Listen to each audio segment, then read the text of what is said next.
Welcome. This is Radio Pras.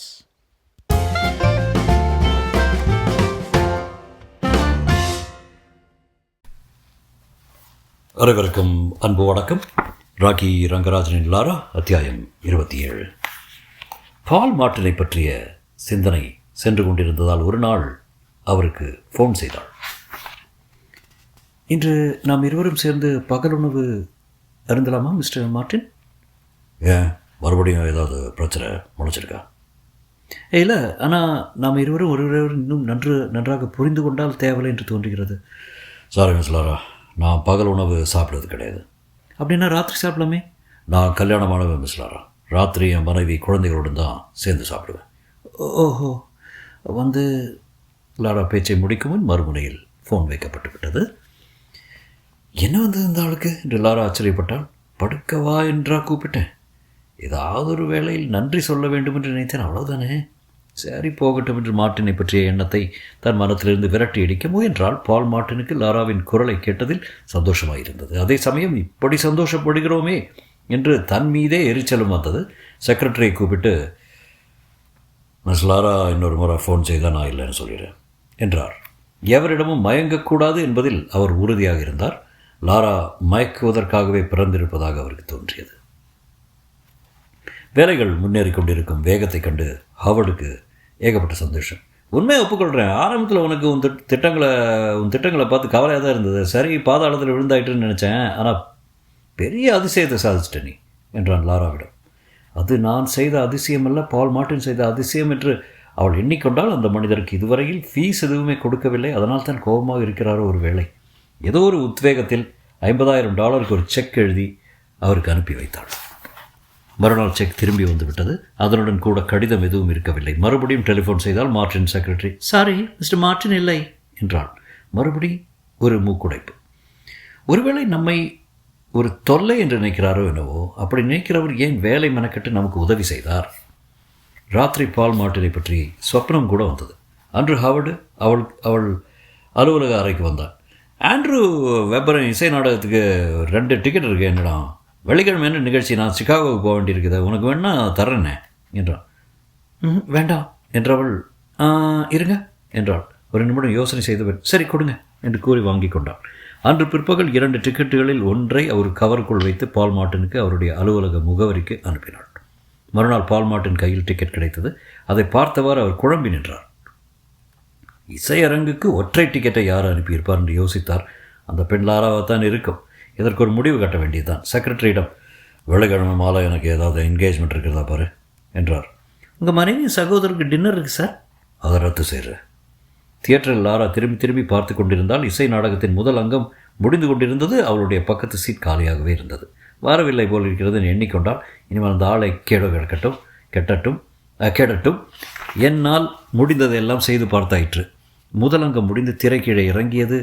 அடுத்த அங்கத்துக்கும் இருக்கலாமா அல்லது எழுந்து போய்விடலாமா என்று லாரா தனக்கு சிந்தித்து கொண்டிருந்த சமயம் பக்கத்து சீட்டில் ஒரு உருவம் தெரிந்தது. பால் மார்ட்டின் தான்.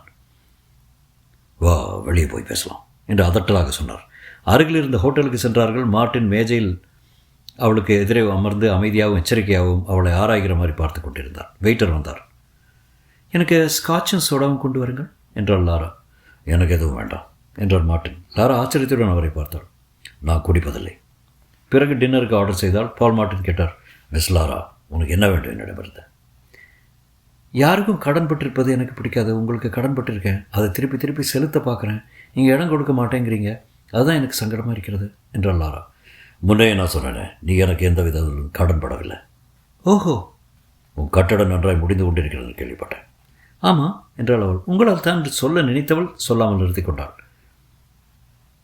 எதை செய்தாலும் நன்றாக செய்கிறாய் என்று தெரிகிறது. எதையும் நன்றாக செய்ய வேண்டும் என்பது எனக்கு ஆசை என்றாள் அவள். மனசில் ஒரு ஐடியா உதித்து அது உருக்காகவும் கான்க்ரீட்டாகவும் வளர்ந்து கட்டிடமாக உருவாகி அங்கே ஜனங்கள் வசிப்பதும் அலுவலகங்கள் இயங்குவதும் அது ஒரு பரவசமான விஷயம். ஒரு வகையில் அது நமக்கு நினைவு சின்னம் போல ஆகிவிடுகிறது இல்லையா? சொல்லுகையில் அவள் முகம் ஜீவனுடன் பிரகாசித்தது. உண்மைதான், ஒரு நினைவு சின்னம் முடிந்தது, இன்னொரு நினைவு சின்னம் ஆரம்பிக்க தோன்றும், அப்படிதானே? அப்படியே தான் என்றாள் லாரா உற்சாகம் ததும்ப. இந்த நகரத்திலே மிக முக்கியமான ரியல் எஸ்டேட் நபராக நான் வர வேண்டும், அதுதான் என் எண்ணம். ஆளை மயக்கம் வசீகரம் அவள் பேச்சில் துணித்தது. பால் மார்ட்டின் புன்னகை செய்து, நிச்சயமாக வருவாய் என்றார். இன்றைக்கு தியேட்டருக்கு வருவதென்று ஏன் தீர்மானித்தீங்க? என்னை நச்சரிக்காதே விட்டு தொலை என்று சொல்லும் எண்ணத்தோடு தான் அவர் வந்திருந்தார். ஆனால் அவளுடன் இருக்கும்போது, அதுவும் இத்தனை நெருக்கமாக இருக்கும்போது அப்படி சொல்ல அவருக்கு மனம் வரவில்லை. இந்த இசை நாடகம் நன்றாக இருக்கிறதுன்னு சொன்னாங்க என்றார்.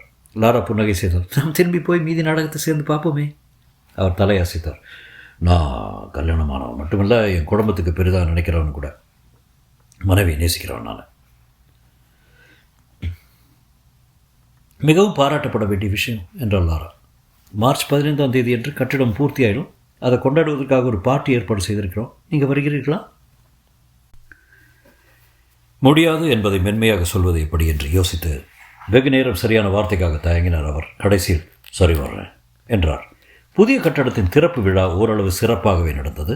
லாராவின் பெயர் இன்னும் பிரபலமடையவில்லையாததால் பத்திரிகையாளர்கள் பலர் வரவில்லை. நகரத்தின் பெரும் புள்ளிகளையும் காணோம். ஆனால் துணை மேயரும் போஸ்ட் பத்திரிகை நிருபரும் வந்திருந்தார்கள். கிட்டத்தட்ட மொத்த கட்டடமே வாடகைக்கு விட்டாயிற்று என்றான் ஹாவர்ட்.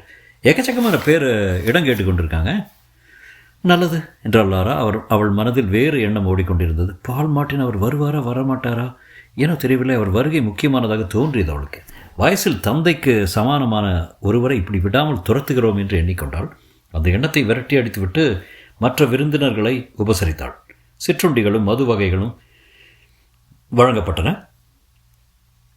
எல்லாருமே உல்லாசமாக இருந்தார்கள். விழா பாதி நடந்து கொண்டிருந்த போது பால் மார்ட்டின் வந்து சேர்ந்தார். கூடியிருந்தவருடைய மறுவினாடியே ஒரு மாறுதல் ஏற்பட்டது. யாரோ ராஜா வந்துவிட்ட மாதிரி தொழிலாளர்கள் அவருக்கு வணக்கம் தெரிவித்தார்கள். அவர்களுக்குள்ள பயபக்தி அப்பட்டமாக தெரிந்தது. நான் ஒரு சாதாரண வக்கீல், யூனியன்களுக்கும் எனக்கும் சம்மதம் கிடையாது என்று அன்றொரு நாள் அவர் சொன்னது லாராவுக்கு நினைவு வந்தது. துணை மேயருடன் தொழிற்சங்க தலைவர்களுடனும் கைகுலுக்கிவிட்டு லாராவிடம் வந்தார் பால் மார்ட்டின். நீங்கள் வந்ததில் எனக்கு ரொம்ப சந்தோஷம் என்றார் லாரா. அந்த பிரம்மாண்டமான கட்டிடத்தை ஏற இறங்க பார்த்தார் பால் மார்ட்டின். கங்க்ராச்சுலேஷன்ஸ், அருமையாக பண்ணியிருக்க. தேங்க்யூ என்றாள் லாரா. பிறகு குரலை தாழ்த்தி கொண்டு நிஜமாவே உங்களுக்கு நன்றி என்றாள். அவர் அவளை வெறித்து நோக்கினார். அவள் வனதேவதை போல ஜொலிப்பதாக தோன்றுவதை பற்றி எண்ணுகையில் அவருக்கே வேடிக்கையாக இருந்தது. பார்ட்டி முடியப் போகிறது என்றாள் லாரா. என்னை டின்னர் சாப்பிட அழைத்து போவீர்கள் என்று நம்புகிறேன். முன்பே உனக்கு சொன்னேன், நான் என் மனைவி குழந்தைகளுடன் இரவு டின்னர் சாப்பிடுவது வழக்கம். அவள் கண்களை நேருக்கு நேராக பார்த்தார். வேண்டுமானா ட்ரிங்க்ஸ் சாப்பிடலவா? ஓ, அதுவே போதும் என்று லாரா புன்னகை செய்தாள். அருகிலிருந்து ஒரு சிறிய பாருக்கு அவர்கள் சென்றார்கள். ஏதேதோ பேசினார்கள். பிற்பாடு யோசித்து பார்த்தபோது என்ன பேசினோம் என்பது அவர்களுக்கே நினைவு வரவில்லை. காரணம், இருவருக்கிடமே ஏதோ ஒரு வகையான வேட்கை நிலவி இருந்தது. பொண்ணை பற்றி சொல்ல என்றார் பால் மார்ட்டின். நீ யார், எந்த ஊர், இந்த பிஸ்னஸ்க்கு எப்படி வந்த? அன்றொரு நாள் மெக்காலிஸ்டரின் உடம்பு தன் உடம்பை அழுத்தி கொண்டிருந்தது. ஏனோ ஞாபகம் வந்தது அவளுக்கு. இன்னொரு வாட்டி வருவா இல்லை கண்ணு, ரொம்ப ஜோராக இருந்ததில்ல என்று அவனை அசிங்க பேச்சு. நோவஸ்கோஷியாவில் கிளேஸ்பேன்னு ஒரு சின்ன ஊரில் நான் பிறந்தேன். அங்கே போர்டிங்குகளை வாடகை வசூலிக்கும் வேலையில் இருந்தார் எங்கள் அப்பா. அவர் இறந்ததும் அந்த வேலையை நான் பார்க்க தொடங்கினேன். லாட்ஜ்காரர்களில் ஒருவர் நான் மனை வாங்க உதவி செய்தார். அதில் கட்டிடம் கட்டவும் உதவி பண்ணார். அதுதான் ஆரம்பம். அவர் கவனமாக கேட்டுக்கொண்டிருந்தார். பிறகு சிகாகோவுக்கு போனேன். அங்கே சில கட்டிடங்கள் கட்டினேன். பிஸ்னஸ் நல்லா நடந்தது. நியூயார்க்குக்கு வந்தேன் என்று கூறி புன்னகை செய்தாள். மொத்த கதையும் அவ்வளோதான். அவ்வளவுதானா என்று அவள் மனம் நினைத்தது. என்னை அடியோடு வெறுத்த அப்பாவுடன் நடத்திய வேதனையான வாழ்க்கை, வறுமை காரணமாக அடைந்த அவமானங்கள், எனக்கென்று சொந்தமாக பைசா கூட இல்லாதிருந்தது, மெக்காலிஸ்டருக்கு உடம்பை விற்றது, அதையெல்லாம் சொல்ல முடியவில்லையே. அத்தியாயம் 28. லாராவின் மனதில் ஓடும் எண்ணங்களை புரிந்து கொண்டார் போல, ரொம்ப சுலபமாக முன்னுக்கு வந்துவிட்ட மாதிரி சொல்கிறீங்க, தவிர உண்மையில் அப்படி இல்லைன்னு நினைக்கிறேன், இல்லையா என்றார் பால் மார்ட்டின். இருக்கலாம், ஆனால் நான் அந்த கஷ்டங்களை பெரிதாக நினைப்பதில்லை. அடுத்த திட்டம் என்ன? இன்னும் ஒன்றும் நிச்சயம் செய்யலை. பல மனைகளை பார்த்து விட்டேன். என் மனதை கவருகிற மாதிரி எதுவும் அமையலை. அவரால் அவளை விட்டு கண்களை அகற்ற முடியவில்லை. என்ன யோசிக்கிறீங்க? அவர் ஆழமாக பெருமிச்சு விட்டார். உண்மையை சொல்லட்டுமா, நான் மட்டும் கல்யாணம் ஆகாதவனாக இருந்திருந்தா நான் பார்த்த பெண்களில் நீ தான் மிகவும் கிறுகிறுப்பு ஏற்படுத்துகிறவன்னு சொல்லியிருப்பேன். ஆனால் நான் கல்யாணமானவன். ஆகவே நீயும் நானும் வெறும் சிநேகிதர்களாக மட்டும்தான் இருக்க முடியும். நான் சொல்கிறது புரியுதா? ரொம்ப நல்லா. அவர் கைகடிகாரத்தை பார்த்து கொண்டார். நேரமாகிறது கூறி சர்வரிடம் பில் கொண்டு வர சொன்னார். எழுந்து கொண்டார். அடுத்த வாரம் நம்ம சேர்ந்து சாப்பிடலாமா என்றாள் லாரா. இல்லை, நீ அடுத்த கட்டடத்தை முடிக்கும்போது கூப்பிடு, முடிஞ்சா வர்றேன். புறப்பட்டு விட்டார். அன்று இரவு பால் மார்ட்டினை பற்றியே கனவு கண்டாள் லாரா. அவருடைய அணைப்பில் கட்டுண்டு தான் படுத்திருப்பது போலவும் அவர் தன் காதோடு என்னென்னவோ கொஞ்சி கிசுகிசுப்பது போலவும் சொப்பனங்கள் வந்தன. I love you, I love you, I love you, I love you. பரவசம் தாங்காமல் அவள் முனகினாள். அந்த முனகலே அவளை எழுப்பிவிட்டது. படுக்கையில் எழுந்து உட்கார்ந்தால் அவள் உடம்பு நடுங்கியது. 2 நாள் கழித்து பால் மார்ட்டின் ஃபோன் செய்தார். ஒரு மனையை பற்றி காதல் விழுந்தது, ஒருவேளை உனக்கு பிடிக்கும் என்று சுருக்கமாக சொன்னார். மேற்கு புறத்தில் 59வது தெருவை தாண்டி இருக்கு. இன்னும் அது பகிரங்கமாக விற்பனைக்கு வரல. என் கட்சிக்காரர் ஒருவருக்கு சொந்தம். அவர் அதை விற்க நினச்சிருக்காரு. அடுத்த நாள் காலை ஹாவர்டும் லாராவும் அந்த இடத்தை போய் பார்த்தார்கள். அருமையான மனையாக இருந்தது. இதை பற்றி உனக்கு எப்படி தெரிஞ்சது என்று ஹாவர்ட் கேட்டான். பால் மார்ட்டின் சொன்னார். அப்படியா என்று இழுத்தான் ஹாவர்ட். அவனுக்கு அது பிடிக்கவில்லை என்பது குரலில் தெரிந்தது. ஏன் என்னவோ போல இருக்கீங்க? லாரா, மார்ட்டினை பற்றி நான் விசாரித்தேன். அந்த ஆள் மாஃபியா கும்பலை சேர்ந்தவன். நீ அவனிடம் எதுவும் வச்சுக்கொள்ளாத. லாரா ரோஷமாக பதிலளித்தாள். மாஃபியாவுடன் அவருக்கு எந்த தொடர்பும் கிடையாது. அவர் நல்ல நண்பர். அது எப்படியோ போகட்டும். அதற்கு இந்த மனைக்கு என்ன சம்மந்தம்? உங்களுக்கு இது பிடிச்சிருக்கிறதா? பிரமாதமான இடம் நினைக்கிறேன். அப்படின்னா வாங்கிடலாமே. 10 நாளைக்கெல்லாம் அந்த மனையை வாங்கிவிட்டார்கள். பால் மார்ட்டினுக்கு ஒரு பெரிய பூங்குத்து அனுப்பினாள் லாரா. கூடவே, பால், இதை திருப்பி அனுப்பாதீர்கள், இதன் மனசு புண்படும் என்று ஒரு குறிப்பும் எழுதி அனுப்பினாள். அன்று மாலை அவளை மார்ட்டின் டெலிஃபோனில் கூப்பிட்டார். பூங்கொத்துக்கு தேங்க்ஸ். அழகான பெண்களிடமிருந்து பூங்கொத்து பெற்று எனக்கு பழக்கமில்லை என்றார். வழக்கத்தை காட்டிலும் கரகரப்பாக இருந்தது குரல். இதுவரையில் எந்த பெண்ணும் உங்களை மயக்கியதில்லை, அதான் உங்களிடம் ஒரு சங்கடம் என்றாள் லாரா. நீ மயக்க போகிறேங்கிறியா? சேச்சே, பால் மார்ட்டின் சிரித்தார். நான் நிஜமாக தான் சொன்னேன். நீ நிஜமாக தான் சொல்வேன்னு எனக்கு தெரியும். அப்படின்னா இன்று பகல் உணவு சாப்பிட்டு கொண்டே இதை பற்றி பேசலாமே என்றாள் லாரா. என்ன முயன்றும் பால் மார்ட்டினால் லாராவை பற்றிய எண்ணத்தை தன் மனத்திலிருந்து விரட்டி அடிக்க முடியவில்லை. அவள் மீது ரொம்ப சுலபமாக தனக்கு காதல் ஏற்பட்டுவிடும் என்று அவருக்கு தெரிந்திருந்தது. ஏனெனில் அவளிடம் ஒரு பலவீனமான மென்மை இருந்தது, சூதுவாது தெரியாத குழந்தைத்தனம் இருந்தது, அதே சமயம் காட்டுத்தனமான கவர்ச்சியும் இருந்தது. அவளை பார்க்காமல் இருப்பதுதான் புத்திசாலித்தனம் என்று தோன்றியது. ஆனால் தன்னை கட்டுப்படுத்தி கொள்ள அவரால் முடியவில்லை. அவருடைய மன உறுதியை தகர்க்கும் அளவுக்கு லாராவிடம் ஏதோ ஒரு சக்தி இருந்தது. அது அவரை அவள் பால் இழுத்தது. அன்று அவர்கள் சேர்ந்து பகல் உணவு அருந்தினார்கள். நீ எந்த காரியத்தையாவது மறக்க நினைச்சா அந்த காரியத்தை பகிரங்கமாகவே செய் என்று பால் மார்ட்டின் அவளுக்கு அறிவுரை கூறினார். அப்போதான் நீ தப்பாக எதுவும் செய்வதாக யாரும் எண்ண மாட்டாங்க. நான் எதையோ மறைக்க பார்க்குறோங்கிறீங்களா? லாரா மிருதுவாக கேட்டாள். அவர் அவளை ஏறிட்டு நோக்கினார். தனக்குள் ஒரு முடிவுக்கு வந்தார். இவள் அழகாயும் புத்திசாலியாகவும் இருக்கிறாள். ஆனால் இவளைப் போன்ற பெண்களை சுலபமாக கைகழுவி விட முடியும். ஒரே ஒரு முறை இவளுடன் உறவு வைத்துக் கொள்ளலாம், அத்துடன் சரி என்று தீர்மானித்தார். ஆனால் அவர் கணக்கு தப்பாக இருந்தது. லாராவின் அப்பார்ட்மெண்ட்டை அவர்கள் அடைந்தபோது பால் கூச்சத்தால் நெடிந்து கொண்டிருந்தார். பள்ளிக்கூடத்து பிள்ளை போல உணர்கிறேன், பழக்கமே விட்டு போய்விட்டது என்றார். சைக்கிள் விடுறது போல தான் இது. திரும்ப திரும்ப ஆசை ஏற்படும். இருங்க, நானே உடைகளை கழற்றி விடுகிறேன். அவருடைய கோட்டையும் டையையும் எடுத்துவிட்டு சட்டையின் பொத்தான்களையும் கழற்றினாள். இந்த உறவு ஒரு நாளும் சீரியஸாக வளராது லாரா, அதை மறந்து விடாத. மறக்கலை. எனக்கு 62 வயதாகிறது. உன் அப்பாவின் வயசு. ஒரு கணம் அவள் உறைந்து போனாள். மறுகணம் சுதாரித்து கொண்டு, ரொம்ப அழகான உடம்பு உங்களுக்கு என்றாள். தேங்க்ஸ். அவர் மனைவி ஒரு நாள் கூட அப்படி சொன்னது கிடையாது. லாரா அவர் கையை பற்றினாள். ரொம்ப பலசாலி நீங்கள். அவர் மார்பை நிவர்த்தி கொண்டு நின்றார். நான் சின்ன வயதில் கூடைப்பந்து வீரனாக இருந்தவன். அவருடைய உதடுகள் அவர் உதடுகளை அழுத்தின. அவர் வாழ்க்கையில் இதுபோன்ற அனுபவம் ஏற்பட்டதே கிடையாது. தேகம் மொத்தமும் தீப்பற்றி எரிவது போல் இருந்தது. ஆரம்பமும் முடிவும் இல்லாத பரவசமாக தோன்றியது. காட்டார் ஒன்று தன்னை வேகமாக மேலும் மேலும் வேகமாக இழுத்து கொண்டு போவது போல, ஆழத்தில் அமிழ்த்துவதும் வெளிக்கொணர்வதும் ஆக, பட்டு போன்ற ஒரு இருட்டு திடீரென்று விலகி 1000 நட்சத்திரங்கள் வெடிப்பது போல. என்னால் நம்பவே முடியல என்றார். மனைவியுடன் அவர் கண்டிருந்த உறவு வெறும் சம்பிரதாயமானது, வாடிக்கையான விவகாரம். ஆனால் லாராவிடம் ஏற்பட்டதோ உணர்ச்சி பூர்வமான அனுபவம். வேறு எத்தனையோ பெண்களுடன் அவர் தொடர்பு கொண்டது உண்டு. ஆனால் இவளைப் போல ஒருத்தியை பார்த்ததில்லை என்று எண்ணினார். எந்த பெண்ணும் இதுவரை தந்திராத பரிசொன்றை லாரா தந்திருந்தார், இளமை உணர்வை. அவர் உடைகளை அணிந்து கொண்டு புறப்பட்ட போது, மறுபடியும் உங்களை பார்க்கலாம் இல்லையா என்று லாரா கேட்டான். பார்க்கக்கூடாது என்று மனதுக்குள் நினைத்து கொண்டே போதிலும் பார்க்கலாமே என்றார் அவர். 80களில் உலகம் பூரா பல மாறுதல்கள் நிகழ்ந்தன. அமெரிக்காவிலும் தான். ரியல் எஸ்டேட் என்பது சரியான பிஸ்னஸ்.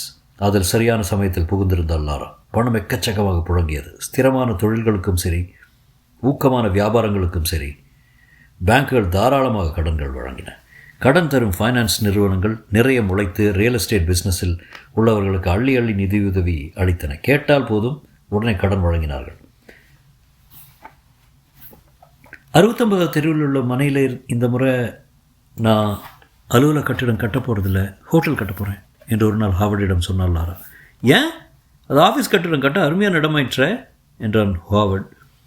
ஹோட்டல் என்றால் 24 மணி நேரம் கவனித்தபடி இருக்கணும். ஜனங்கள் ஈசல் மாதிரி வருவாங்க போவாங்க. ஆஃபீஸ் கட்டிடம் கட்டினா அப்படி இல்லை.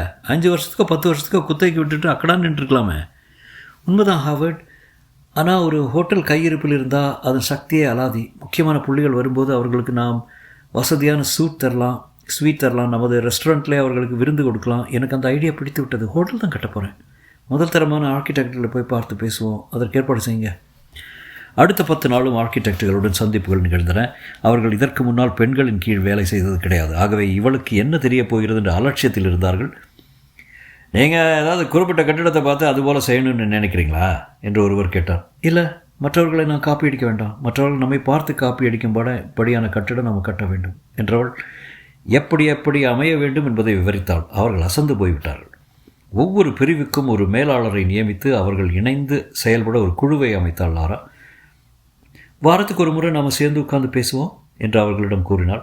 ஆனால் வேலை எப்படி நடந்து கொண்டிருக்கிறது என்பதை பற்றி எனக்கு அன்றாட ரிப்போர்ட் வர வேண்டும். குறித்த காலத்துக்குள்ளே குறித்த செலவுக்குள்ளே இந்த ஹோட்டலை நாம் கட்டி முடிக்கணும். நீங்கள் ஒவ்வொருவரும் உங்கள் திரையில் மிக திறமையானவர்கள். அதனால தான் உங்களை தேர்ந்தெடுத்திருக்கேன். என்னை காலை வாரி விட்டு விடாதீங்க. இனி உங்கள் சந்தேகங்களை கேட்கலாம். அடுத்த 2 மணி நேரம் அவர்கள் கேள்வி கேட்க அவள் பதில் சொன்னாள். பிற்பாடு ஹாவர்டிடம், மீட்டிங் எப்படி நடந்ததுன்னு நினைக்கிறீங்க என்று கேட்டபோது, பிரமாதம் பாஸ் என்றான் ஹாவர்ட். பாஸ் என்று அவளை அவன் அழைத்தது அதுதான் முதல் தடவை. தொடரும்.